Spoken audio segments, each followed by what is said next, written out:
pues han elegido nuestra sede para este ciclo de conferencias, y agradecerles pues eso, que se acuerden de nosotros y las colaboraciones que ya hemos tenido en otras ocasiones. Hoy, como saben ustedes, asistimos a la conferencia del doctor don José Sarmiento, que será presentado por el ilustrísimo señor coronel don Santiago Cubas. Muchas gracias y buenas noches.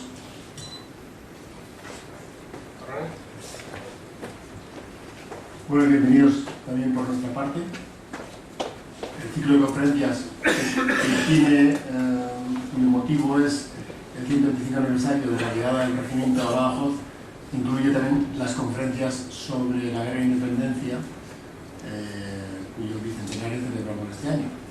Y hoy don José Sarmiento Pérez nos va a hablar sobre la Junta Suprema de Extremadura en la guerra de la independencia. Uno que no es extremeño, sin embargo, cuando conoce un poco la historia de Extremadura, ve que fue una de las regiones que más activamente lucharon contra los franceses al comienzo de la guerra de independencia y desde el principio. Y claro, eso se refleja en la abundante bibliografía y documentación que hay en Extremadura, en Badajoz, sobre la guerra de independencia. Don José Sarmiento Pérez nació en Lepe, Huelva, en 1957. Es diplomado de Magisterio en especialidad de Ciencias Humanas por la Escuela Normal de Badajoz y además licenciado en Geografía e Historia por la Universidad Nacional a Distancia. Desempeña su labor docente como profesor de secundaria en el Instituto de Secundaria Campo de San Roque de Valverde de Leganés. También imparte clases en el Instituto Superior de Ciencias Religiosas Santa María de Guadalupe de Badajoz, institución patrocinada por la Facultad de Teología de la Universidad Pontificia de Salamanca. Ha participado en diversos congresos: el primer Congreso Virtual de Historia Contemporánea de España en Madrid en el 2000, el Congreso Internacional sobre Manuel Godoy en Castuera, Olivenza y Badajoz en el 2001, el 8º Congreso de Estudios Extremeños, el 4º Foro Internacional sobre la Guerra de Independencia en Badajoz en el 2007. Entre sus publicaciones cabe destacar Represión Eclesial en Badajoz, 1824-1925, publicado en Mérida en 1991, La Reforma Beneficial en la Diócesis de Badajoz durante la crisis del Antiguo Régimen, de 1779 a 1841, publicado en Badajoz en el 2005, Mateo Delgado Moreno, arzobispo, obispo de la Diócesis de Badajoz, entre 1754 y 1941, publicado en Badajoz en el 2008, y la Junta Suprema de Extremadura en la Guerra de Independencia Española, Comisión de Gracia y Justicia, de 1808 a 1912, publicado también en Badajoz en el 2008. Y igualmente colabora en numerosas revistas como Proserpina, Espacio, Tiempo y Forma, Norma y Revista de Historia, Hispania Nova y Revista de Estudios Extremeños. Don José, esperamos ansiosos su conferencia. Yo, si no le importa, me bajo abajo para el... Gracias. Bueno, en principio, antes de comenzar mi exposición, quisiera dar las gracias al coronel don Santiago Cubas, al comité organizador del bicentenario de la Guerra de la Independencia del Regimiento Castilla número 16, por su amable invitación para participar en este ciclo de conferencias, a las autoridades militares, así como a los demás miembros de dicho regimiento aquí presentes, a la Real Sociedad Económica Extremeña a nivel del país, a mis familiares, amigos y público en general que me acompañan por su deferencia, y por último quisiera dar las gracias a mi hija Margarita por el montaje que me ha hecho en la cuestión del ordenador para hacer un poquito más amena esta conferencia. La conferencia la voy a acompañar con una serie de láminas para que vayamos viendo un poco los esquemas de lo que yo voy diciendo y acompañando con láminas que hacen referencia también al tema, para que de esa forma sea un poco más agradable la conferencia. El objetivo de mi conferencia, titulada La Junta Suprema de Extremadura en la Guerra de la Independencia,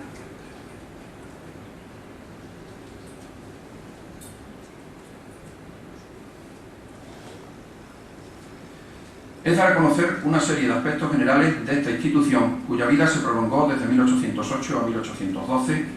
Para ello haré alusión a su fundación, legitimidad, composición, su relación con la Junta Central, con los altos mandos militares, sus actividades, disolución, así como las conclusiones que he llegado después de varios años de investigación sobre la misma. En la presentación que ustedes ven ahí está la Junta de Gobierno de la ciudad de Manresa. No he encontrado ninguna fotografía o lámina que nos represente a la Junta Suprema de Extremadura, pero he considerado que nos puede dar relación perfecta de cómo serían estas instituciones en aquella época.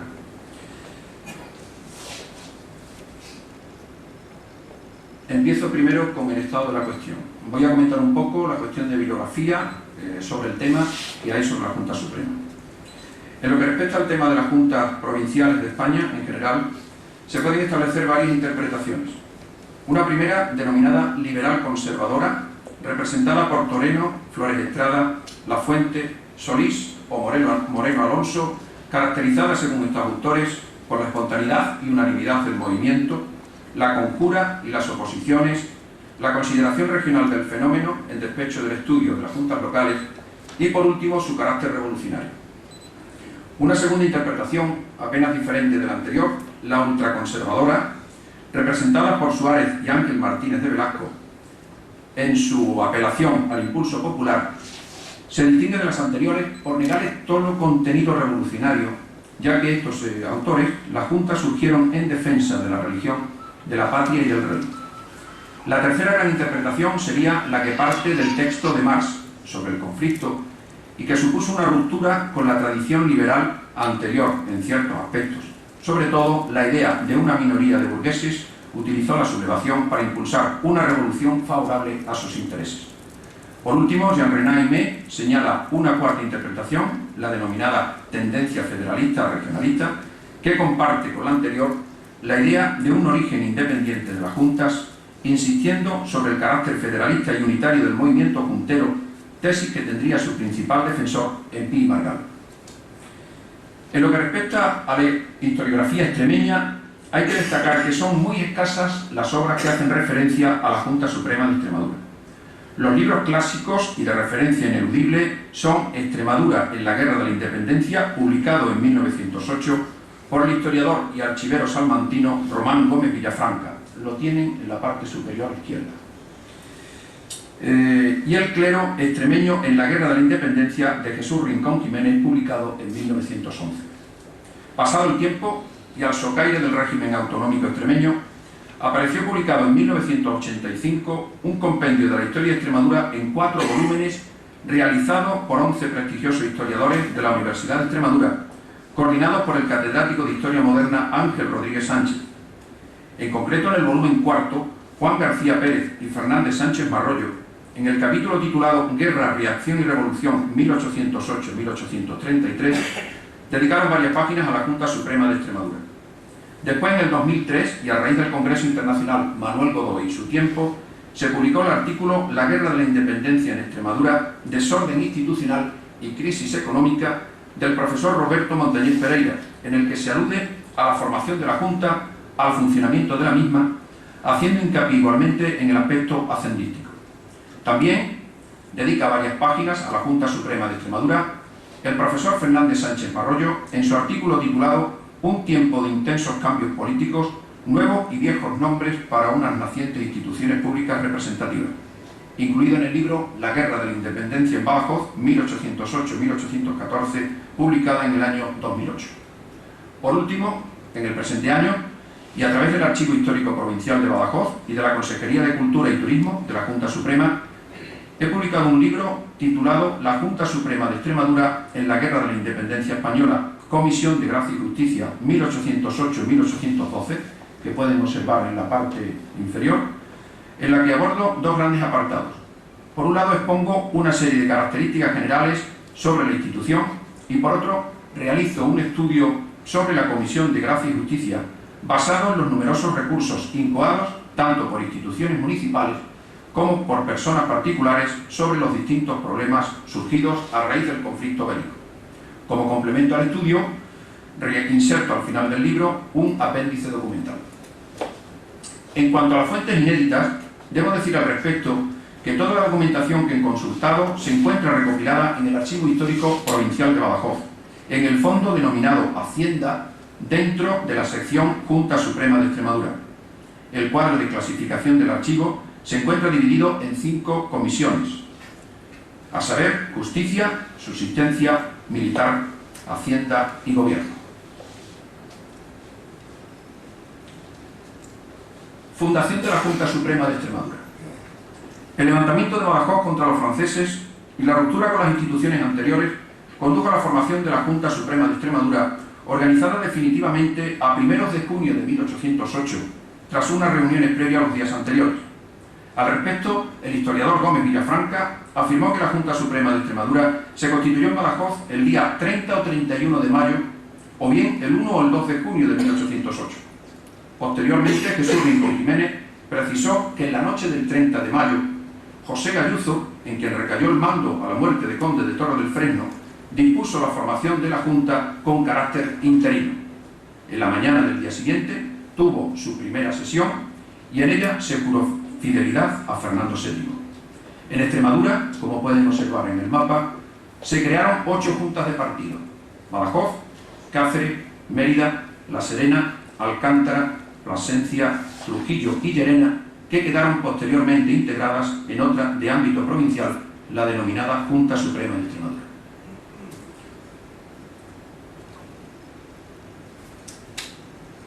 Legitimidad de la Junta Suprema de Extremadura.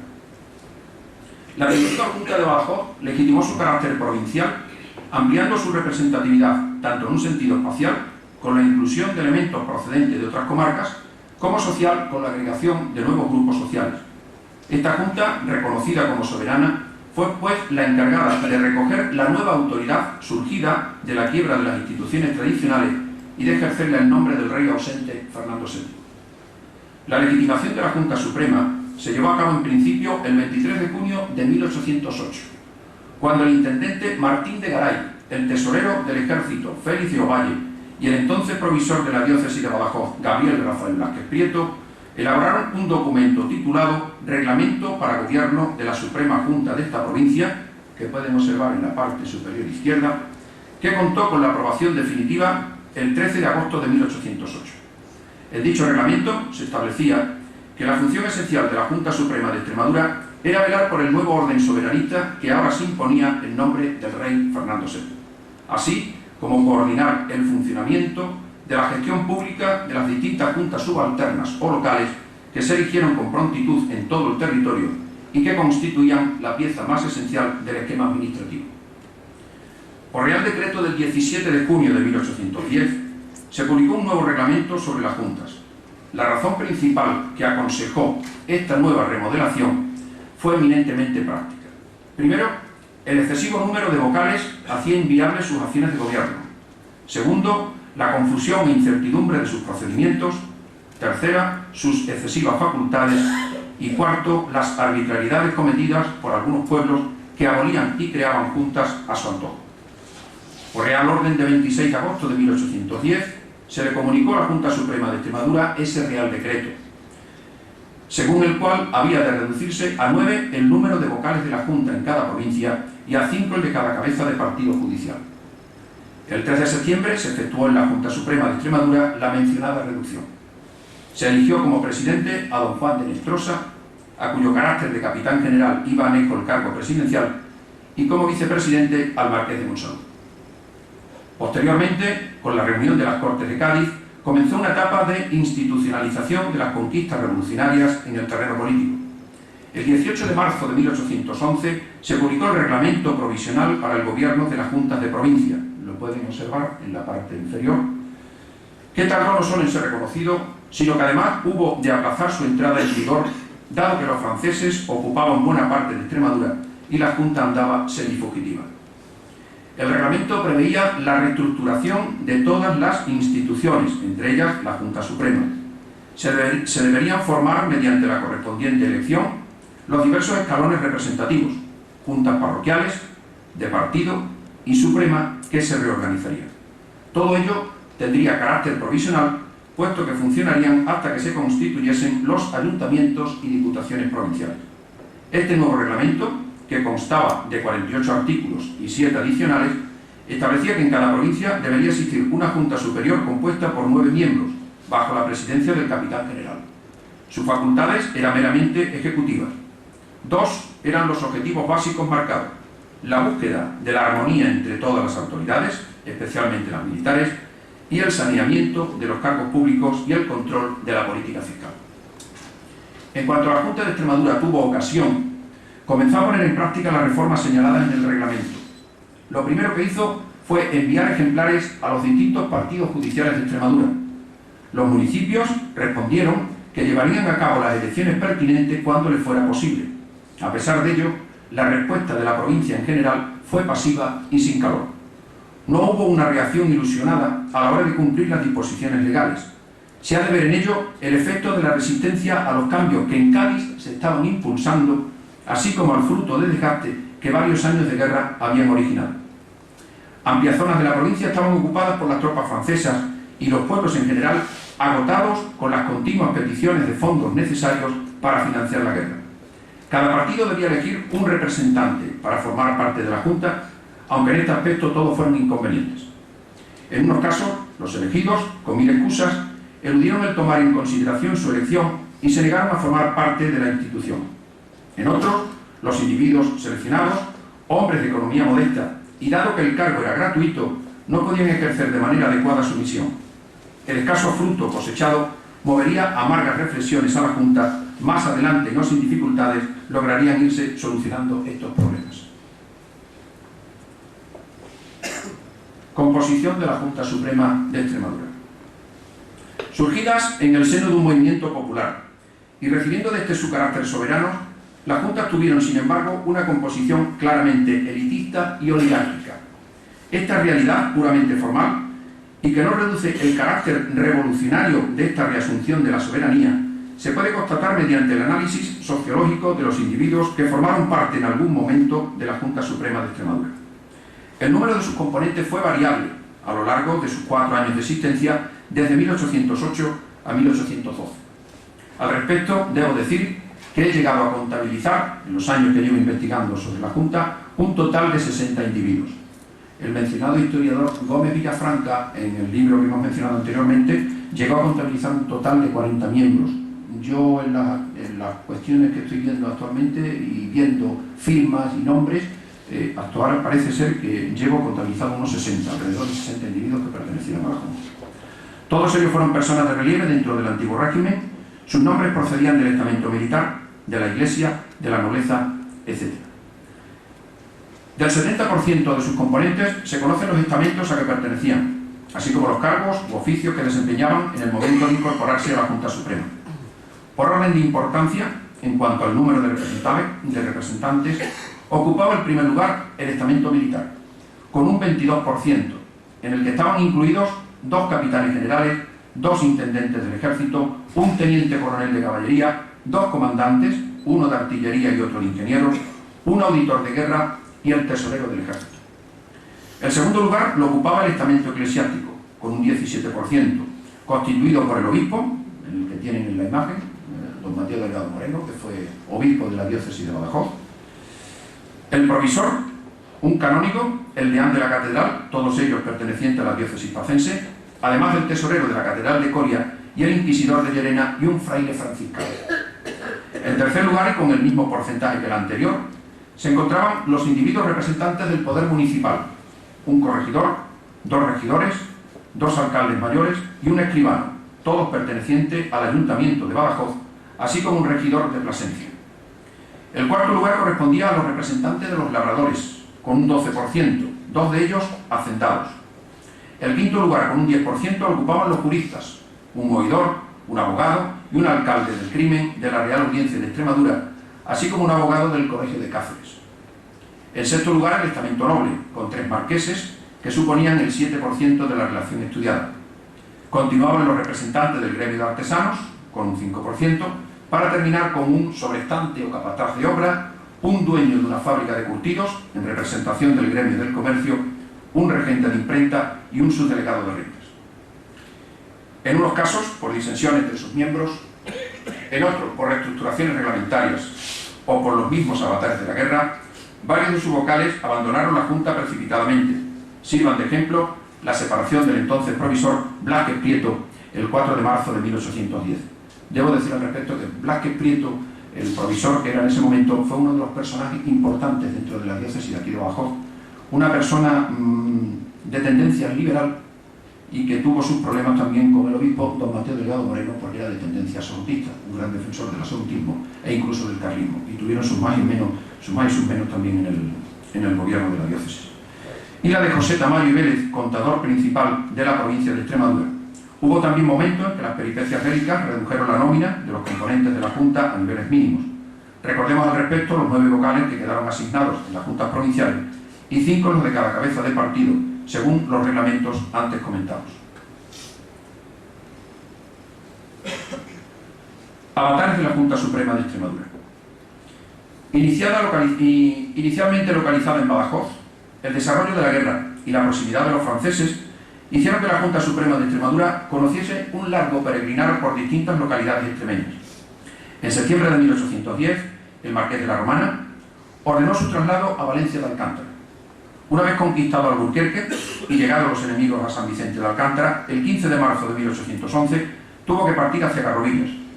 Cuando los franceses se retiraron de aquellas localidades, se establecieron en San Vicente, hasta que el general Castaño, comandante del ejército de Extremadura, ordenó su traslado a Santa Marta, donde tenía establecido su cuartel general. Pasó también por Arroyo de San Serván, Olivenza, y desde aquí, acompañando siempre al cuartel general, se trasladó nuevamente vía Portugal a Valencia de Alcántara. Esta villa se convirtió en la capital administrativa de la provincia. Una vez reconquistada por los ingleses la plaza de Badajoz en abril de 1812, ahí tienen 2 fotografías, uno de la toma de Badajoz y la que está a la derecha, el duque de Wellington, se estableció definitivamente en esta ciudad hasta su desaparición reglamentaria a fines de octubre de ese año.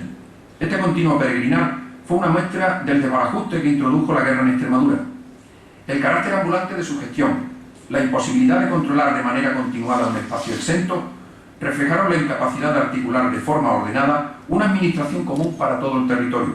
En definitiva, la dispersión continuó por encima de la existencia de organismos que pretendían mantener una apariencia formal de funcionamiento, y esto en aquellos tiempos turbulentos era ya bastante. A pesar de ello, y ante la necesidad de mantener una precaria comunicación con los diversos entes locales, hizo aparecer los vehículos adecuados para su puesta a punto a través de los órganos de prensa con los que contó la Junta Suprema de Extremadura. En los primeros momentos existió un diario de Badajoz, que desapareció pronto. Establecida la Junta en Valencia de Alcántara a fines de septiembre de 1810, se pensó en la creación de un periódico que, reemplazando al diario de Badajoz, llevase su voz a todos los pueblos. Al poco tiempo apareció la llamada Gaceta de Extremadura, de aparición bimensual. Los avatares que sufrió la Junta afectaron a este órgano de prensa que conoció diversas épocas, las circunstancias críticas de aquellos momentos, los excesivos gastos que ocasionaba y sus reducidos ingresos obligaron a la Junta a prescindir de ella.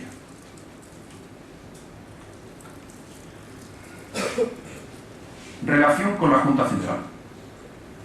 El protagonismo de las juntas, tanto provinciales como locales, llevó a un enfrentamiento con el Consejo de Castilla, pieza fundamental del gobierno dentro del esquema organizativo de la monarquía absoluta. La sensación de que la dispersión y atomización del momento era provisional resultaba general. Además, los riesgos derivados de la excesiva autonomía y compartimentación del poder político para la buena marcha de los asuntos del país eran evidentes y el peligro de ineficacia palpable, por lo que pronto surgieron tendencias favorables a la unificación de esfuerzos, en definitiva, a la creación de un organismo central que coordinase las acciones dispersas y les diese mayor empuje. El desprestigio del Consejo de Castilla hizo que no se contase con él, planteándose una nueva institución a partir de las juntas soberanas existentes, si bien no había en principio unanimidad acerca de su estructura. La Junta de Badajoz se mostró enseguida favorable a la creación de un organismo central, respondiendo así a los llamamientos que en este sentido realizaron las de otras provincias. De acuerdo con ello, a mediados de agosto de 1808 fueron enviados por la Junta extremeña 2 representantes a Ciudad Real, lugar que se había proyectado como centro de reunión. La idea dominante era que la soberanía depositada por el pueblo en las juntas solo podía ser traspasada a un organismo que fuera emanación de estas. Por fin, tras diversos avatares, se constituyó en Aranjuez la Junta Central Suprema Gubernativa del Reino el 25 de septiembre de 1808. Formaron parte de ella en representación de Extremadura, también las 2 figuras que tienen ahí, el conde de Floridablanca, que fue el presidente de la Junta Central, y Jovellanos.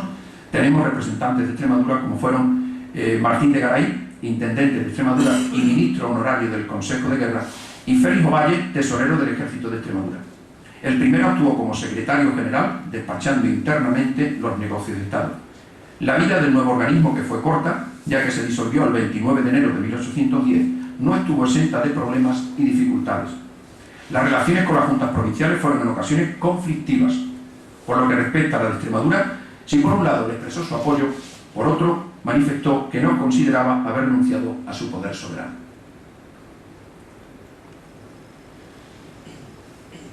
Relación con los altos mandos militares.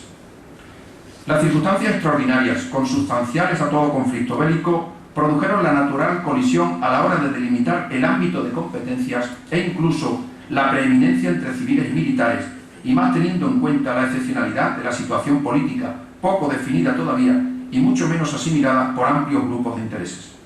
Las relaciones Junta Suprema de Extremadura, altos mandos del Ejército, fueron en ocasiones tirantes e incluso francamente malas. El estamento militar vio en las juntas un fuerte rival competidor de sus atribuciones, por lo que intentó acometerlas. Especialmente conflictiva fue la convivencia con el marqués de la Romana, lo tienen en la parte inferior, quien llegó a opinar que la decadencia del gobierno sobrevino cuando las juntas se atribuyeron la soberanía concediendo grados militares. Sin embargo, la llegada del general Castaño, en la parte superior, hombre mucho más adaptable, permitió mejorar las cosas. Estas malas relaciones entre autoridades civiles y militares dificultaron, en los momentos más críticos, tanto el reclutamiento de nuevos soldados como el mismo aprovisionamiento de las tropas españolas y anglo-portuguesas que actuaban en la provincia.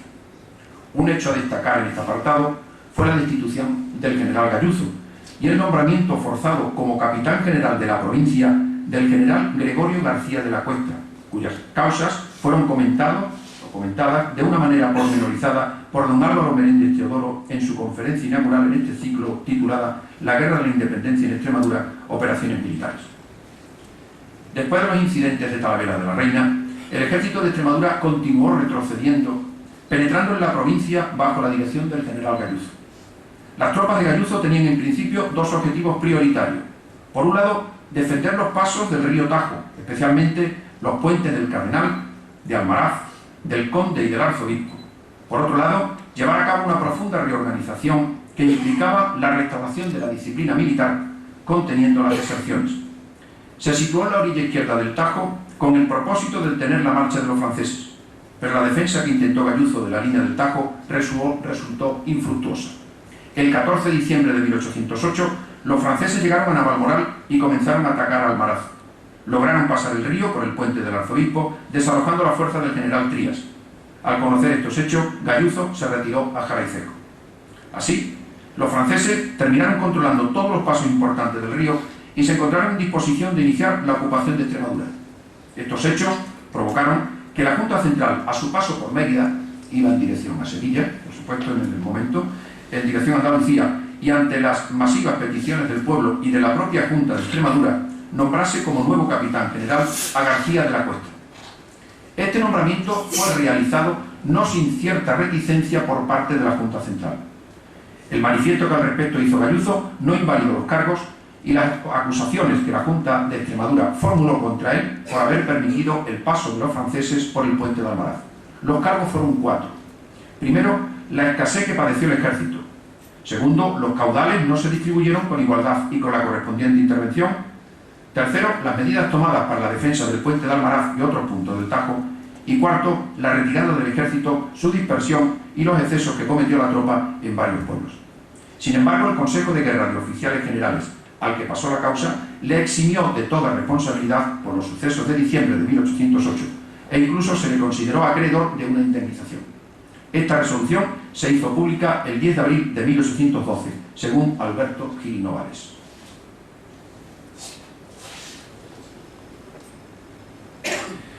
Actividades de la Junta Suprema. Sobre este apartado comentaré una serie de aspectos generales que nos ofrecerán una visión de las actividades desarrolladas por esta institución durante la Guerra de la Independencia Española. Comenzaré hablando sobre la administración del territorio, seguiré con la problemática de la constitución del ejército, a continuación me centraré en la guerra de guerrillas, la financiación de la guerra y terminaré comentando algunos aspectos relacionados con el suministro al ejército. Administración del territorio. Según el reglamento constitutivo que vimos anteriormente, la Junta desglosó sus competencias en 5 comisiones, a saber, correspondencia con los reinos y provincias de España, gracia y justicia, guerra, hacienda y policía.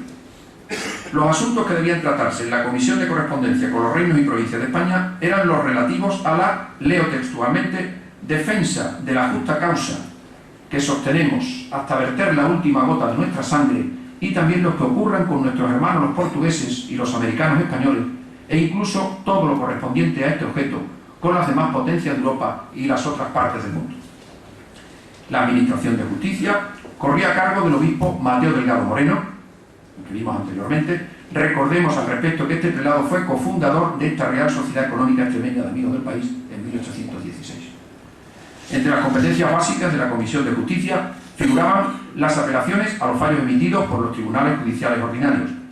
Según la documentación que he estudiado en el Archivo Histórico Provincial de Badajoz, esta se encargó de la resolución de numerosos problemas, entre los que podemos destacar conflictos surgidos con el alistamiento de soldados, el abastecimiento al ejército, con numerosos recursos sobre la requisición de caballos, embargo de carros y bueyes y suministro a las tropas, la elección y nombramiento de cargos concejiles, el reparto y cultivo de la tercera parte de las dehesas extremeñas, excarcelación de presos, etc. La delicada situación que impuso la ocupación francesa situó a la Comisión de Guerra como una de las más activas y dinámicas. La naturaleza de la misma, el sostenimiento de un cuerpo militar estable, aconsejaba la delegación del mando militar en reconocidos expertos en la materia como el Marqués de Monsalud, a la sazón vocal director de la misma, que se encontraba asesorado en estas tareas por los jefes de mayor antigüedad, al frente de los distintos cuerpos facultativos, artillería e ingenieros, o en su defecto oficiales de confianza. Todos ellos integraban un gabinete presto a discernir asuntos tales como la formación de unidades militares y la elaboración de los correspondientes planes de campaña, el reconocimiento de plazas y edificios militares y otros asuntos de esa índole. No menos importancia tuvo la Comisión de Hacienda, por lo que suponía la asunción urgente de medios y recursos con los que cubrir los cuantiosos gastos ocasionados en las operaciones militares para la defensa del territorio, ya se tratase de contribuciones, donativos o empréstitos.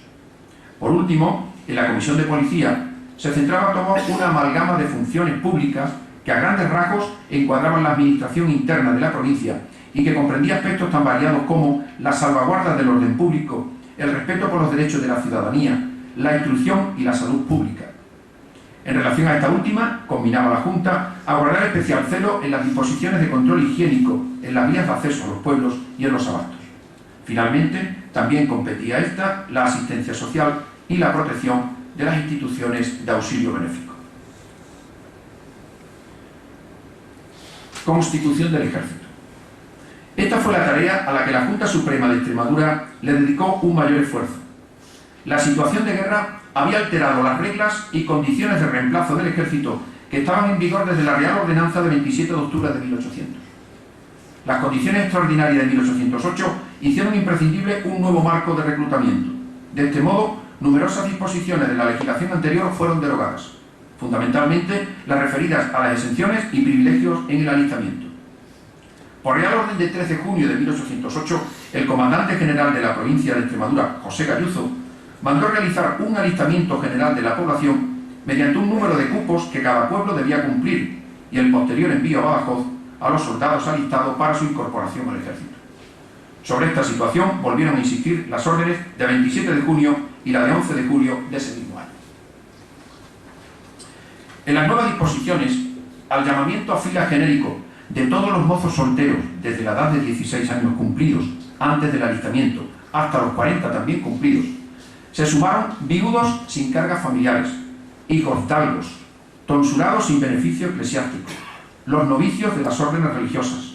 También estaban sujetos a sorteo los representantes de la intelectualidad y los académicos, los comerciantes y otras profesiones liberales y un hijo de los labradores que habitase la casa familiar. En condiciones excepcionales serían llamados también a filas los retirados con licencia de servicio y los quintos con tiempo cumplido.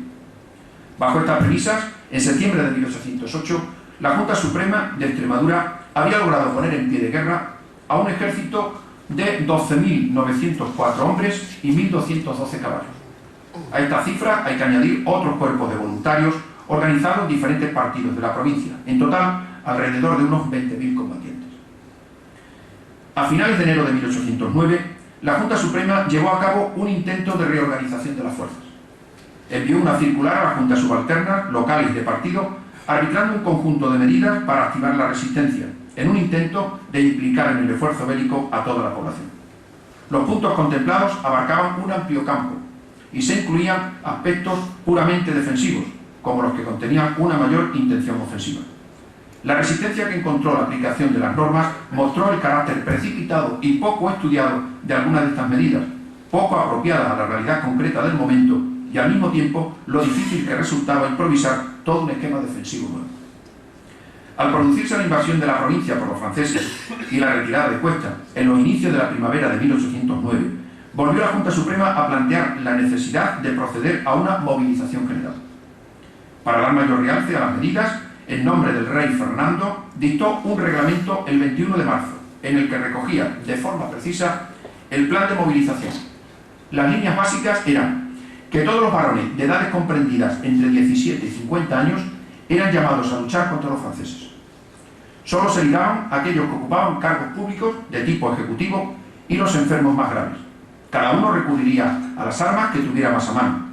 Los pudientes se alimentarían por su cuenta y para los indigentes los municipios arbitrarían los medios necesarios. Los exentos del servicio cuidarían de los abastecimientos. Se reforzó la obligatoriedad del servicio mediante la coacción. Aquel que se negara a incorporarse al esfuerzo colectivo podía ser condenado a diversas penas de reclusión en los presidios de África con confiscación de sus bienes. Cualquier fuga ante el enemigo era equiparada al delito de deserción y castigada con la pena de muerte. Más tarde, la confusión generada por aspectos poco transparentes dio paso a interpretaciones erróneas y parciales en las disposiciones de reclutamiento y reemplazo. La Junta realizó un nuevo llamamiento en pro de la movilización general a finales de febrero de 1810. El motivo inmediato no fue tanto la presencia de los franceses en la provincia, por aquel entonces normal, sino un ataque directo contra la ciudad de Badajoz. Mediante una leva en masa, hombres entre 16 y 50 años, se formarían 7 divisiones distribuidas por todo el ámbito espacial extremeño. A pesar de los apoyos recibidos, el reclutamiento de soldados produjo fuerte alboroto, dando lugar a frecuentes incidentes ante la negativa a incorporarse por parte de los designados, enfurecidos por los abusos y ocultaciones que se producían. Reflejo de esta situación fue la cantidad de recursos que se dirigieron a la Junta Suprema y que se conservan en el Archivo Histórico Provincial de Badajoz.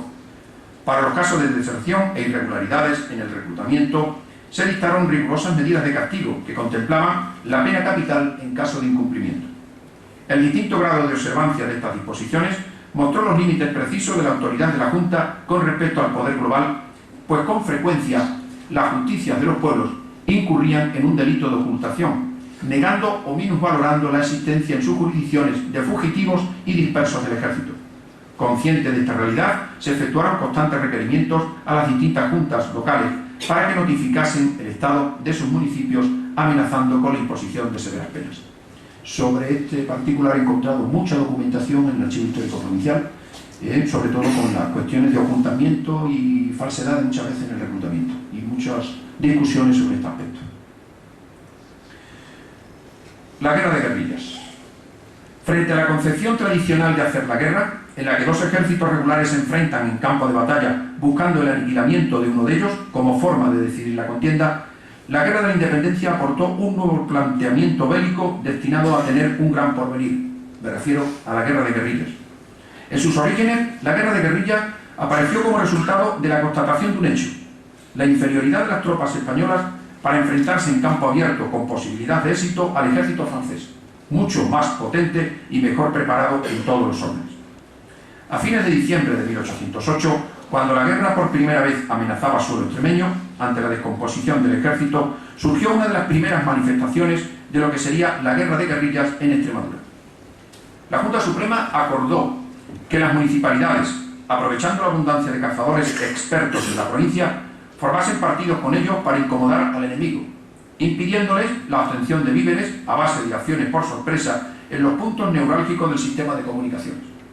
También en ese mismo mes se publicaba una ordenanza con el objeto de organizar el sistema de guerra de guerrillas conforme a un patrón uniforme y regular. anunciaba la creación de partidas y cuadrillas de 100 voluntarios cada una, con un jefe con título de comandante. Los componentes tendrían un sueldo entre 6 y 10 reales diarios y estarían sometidos a la disciplina militar. El botín se repartiría entre todos. Las fotografías que pueden ver ahí, las láminas, en la parte izquierda, Juan Martín el Empecinado, Francisco Espoz y Mina, el barón de Heroles y José Manso. En la lámina de la derecha, al cura Jerónimo Merino, y después una fotografía, una litografía sobre la acción también de las guerrillas en esa zona. El fracaso de Medellín y la destrucción del ejército de Extremadura no desanimaron a la Junta Suprema, que muy al contrario, siguió con su tarea de mantener viva la llama de la resistencia. Persistiendo en esta línea, la Junta declaró que la guerra de Extremadura tenía el carácter de religiosa, con el fin de conmover la conciencia de los remisos y forzarlos a participar en la movilización general. Al respecto, se organizaron las denominadas partidas de cruzada. Esto es una cosa particular también de Extremadura, las partidas de cruzada, que era el nombre dado exclusivamente a las guerrillas dirigidas o formadas mayoritariamente o en su totalidad por individuos del clero secular y regular. El primer documento conocido, y que de hecho supuso su nacimiento oficial, fue fechado en Alburquerque el 29 de abril de 1809. La Junta Central aprobó las medidas concretas que pidió la Junta Extremeña: formación de 3 cuerpos bajo el estandarte de la Santa Cruzada, y ordenó se concediese a los milicianos alistados, como distintivo claramente evocador de su papel, una cruz roja de paño para colocarla sobre el pecho. La Junta de Extremadura designó como principal organizador de la cruzada a Juan Hernández. La cruzada, cuya organización fue imitada en otras regiones, comenzó a dar magníficos resultados en Alburquerque, Villar del Rey y otros pueblos. A finales de mayo de 1809, la Junta Suprema acordó reforzar el armamento de la provincia en unos momentos de especial dificultad, sobre todo cuando se produjo la retirada del ejército del Tajo. Ante esta situación se volvió a insistir en la misma idea de formar partidas de cruzada, aunque el contenido de sus normas variaba con respecto a las anteriores. Se siguió manteniendo el mismo espíritu, pero este se reflejó más en la forma de articular el movimiento que en la expresión grandilocuente de principios religiosos. Las partidas de guerrilla organizadas en Extremadura fueron numerosas y de muy diversas orígenes y estructuras. Su propia movilidad les hizo traspasar con frecuencia los estrictos límites provinciales, internándose sus correrías en las comarcas limítrofes. Por ejemplo, la partida del coronel Ventura Jiménez llegó en 1810 a entrar en Ciudad Real, después de haber hecho huir a los franceses en Puerto Llano. En el mismo sentido, el norte de Cáceres fue recorrido por la partida de Julián Sánchez. A mediados de febrero de 1810, una partida de guerrilleros sorprendió por la noche a un destacamento francés establecido en Valverde de Leganés, causándole graves daños. En esta ocasión destacó una mujer, Catalina Martín, a la que la Junta le concedió el grado de alférez. Fray Celedonio Durán desempeñó un destacado papel en la zona fronteriza cercana a Badajoz. En La Serena actuaron las partidas de Fernando Cañizares y Mateo Vélez de Guevara. El cura Melchor Gordillo mandó otra partida que actuó en Molivenza. No podemos terminar este apartado sin hacer referencia a una agrupación a medio camino entre la partida de guerrilleros y el ejército regular. Me refiero a la Leal Legión Extremeña, creada el 2 de febrero de 1810 por John Donne, comisario general del ejército expedicionario inglés. Este, que se había destacado en la defensa de la plaza de Badajoz al frente de una partida de guerrilleros, decidió levantar a su despensa un grupo de combatientes. La regencia le dio su consentimiento, le concedió el grado de coronel y ordenó al marqués de la Romana que le facilitase los hombres necesarios. La legión tuvo unos efectivos de 3.000 hombres y gozó de autonomía funcional. Era un cuerpo provincial e iba donde se le necesitaba. Contaba con una equilibrada proporción de todas las armas: infantería, caballería, artillería y zapadores. En conclusión, se puede afirmar en principio que este tipo de lucha no fue algo improvisado. De hecho, hay un reglamento constitutivo de las partidas de guerrilla. No surgió de manera espontánea. Las guerrillas colaboraron eficazmente a la hora de hostigar y agotar las fuerzas francesas, haciendo difícil su estancia en la provincia, pero no supusieron también una aportación definitiva a la guerra. Financiación de la guerra. A juicio de los historiadores, ni los caudales provenientes de América, ni los empréstitos británicos, ni la recaudación de contribuciones ordinarias o de guerra fueron suficientes para sufragar los gastos de la guerra de la independencia española. Los ejercicios combatientes, francés, español, inglés y las guerrillas, vivieron fundamentalmente del territorio que ocupaban o en el que se movían.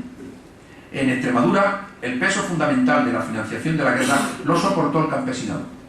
Ya desde los primeros momentos comenzaron los sufrimientos, en forma de apuros económicos, que se irían no solo intensificando, sino también diversificando a medida que la guerra se acercaba a Extremadura. Conocida la insuficiencia de las aportaciones voluntarias en forma de donativos, tanto en especie como en metálico, se hizo necesario arbitrar medidas excepcionales incrementando la presión fiscal.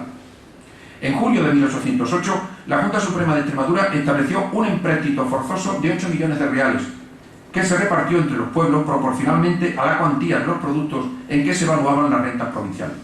Dados los tradicionales vicios del viejo sistema impositivo, que propiciaba la injusticia fiscal, fueron los más modestos quienes sufrieron el peso fundamental de las cargas. Los ayuntamientos, auxiliados por el clero, se encargaron de cobrar la cantidad asignada. Los curas, desde el púlpito, animaban a pagar, mezclando sus argumentos, aspectos muy distintos, pero de gran efectividad. Era necesario sostener al ejército encargado de defender la religión y la propiedad. En diciembre de 1808 se había logrado cobrar el 30% del empréstito. La tesorería provincial había conseguido recaudar por muy diversos caminos, donativos, voluntarios, en metálico y en especie, préstamos o sin interés, el empréstito forzoso de los 8 millones, cerca de 6 millones de reales al finalizar el año. Pero las necesidades eran angustiosas y hubo de arbitrar medidas o nuevos expedientes. Se llegó a enviar una comisión a Inglaterra para buscar ayuda. Las gestiones de la Junta para recaudar fondos no se detuvieron en las peticiones de donativos o empréstitos, sino que se extendieron también al campo tributario. Se estableció una contribución pagadera por los grandes propietarios forasteros, los dueños de las encomiendas y los señores jurisdiccionales, y otra consistente en la 10ª parte de todas las rentas producidas por la riqueza territorial. La primera se concretó mediante una orden circular del 9 de agosto de 1808 y consistía en la 4ª parte de todas las rentas que resultasen cobrar los propietarios avecindados fuera de Extremadura, la 5ª parte del producto de las encomiendas y 1.100 reales a todo señor jurisdiccional por cada pueblo en que tuviese derecho a nombrar justicias de cualquier clase. También la Junta tomó los bienes confiscados a Godoy y los secuestrados al duque de Fría y al conde de Campolange, y lo mismo los concursados al marquesado de la Conquista. Todo camino era bueno para obtener fondos que desaparecían inmediatamente ante las urgencias que era preciso atender, porque mantener un ejército y hacer frente a los gastos de guerra eran tareas que superaban las fuerzas disponibles. Si en esta ingente tarea colectiva hubo múltiples casos de evidente despreocupación e insolidaridad, también se conocieron ejemplos de abnegado sacrificio y desinterés. Hubo poderosos hacendados que formaron y costearon de su propio bolsillo compañías de combatientes. La Junta también contó con la ayuda inestimable de la Iglesia. La colaboración de los obispos y los cabildos extremeños en esta tarea supuso una importante ayuda tanto material como moral. Los obispos de las 3 diócesis extremeñas ordenaron a sus sacerdotes a comienzos de junio de 1808 la entrega a la Junta de las alhajas de oro y plata existentes en las parroquias. El Cabildo Catedral de Badajoz entregó, por ejemplo, 51.000 reales, una bandeja de plata y 100 fanegas de garbanzo. También ofreció el edificio de la catedral para que se utilizara como almacén de pólvora. Igualmente hay que destacar las aportaciones que realizaron algunos conventos de la ciudad de Badajoz. Por su parte, el Cabildo de Coria hizo un donativo de 22.000 reales. Pero como los donativos no bastaron para atender a las muchas necesidades de financiación del esfuerzo bélico, se impuso al clero un subsidio extraordinario de 3 millones de reales. Los obispos de Plasencia y Coria admitieron su cupo. Sin embargo, los de la diócesis de Badajoz se encontró con problemas para hacer frente al evento. Si directa y efectiva fue la ayuda material prestada por la Iglesia, no puede olvidarse tampoco la aportación moral, menos visible, pero no por ello de menor incidencia. Esta actuación se movió en un triple plano. Por un lado, se trató de revitalizar el espíritu de combate, incitando al alistamiento y a formar un frente unido y compacto frente al invasor. Por otro, significó un modo de coacción moral sobre los individuos, animando a contribuir y a participar en las excepciones de fondos, cada día más numerosas y pesadas, y por ello mismo difíciles de cubrir. En última instancia, supuso impetrar la ayuda divina que se concretaba en las rogativas a favor del triunfo de las armas españolas. Suministro al ejército. El abastecimiento al ejército se canalizó por 3 vías: requisa de caballos, suministro de raciones, pan, carne, legumbres, vino, hierba y paja, y aportaciones de bueyes y carros para el transporte de bagajes. Sin duda, la falta de fondos tuvo su proyección más dramática en la incapacidad militar del ejército extremeño. Su principal problema radicó en la ausencia de víveres y pertrechos que, junto a las dificultades de reclutamiento, situaron a las tropas con escasa capacidad de combate. Se solicitó auxilio a Inglaterra y Portugal, en cuestiones de aprovisionamiento, pero estos tardaron en llegar. Cuando comenzaron las primeras operaciones militares, los cuerpos del ejército extremeño estaban mal acondicionados. A mediados de diciembre de 1808, por ejemplo, la Junta Central, a su paso por Trujillo, solicitó ayuda material desesperadamente a la Junta Municipal de Villanueva de la Vera, con el propósito de suministrar con urgencia pan y menestras a los soldados ubicados en el puente de Almaraz. Rápidamente la Junta extremeña envió 300 arrobas de harina. Para facilitar el aprovisionamiento de las tropas y evitar la irregularidad en la obtención de los suministros, el duque de Alburquerque, general en jefe del ejército extremeño, diseñó un proyecto dirigido a la Junta para la obtención y conducción de víveres, solicitando una vez más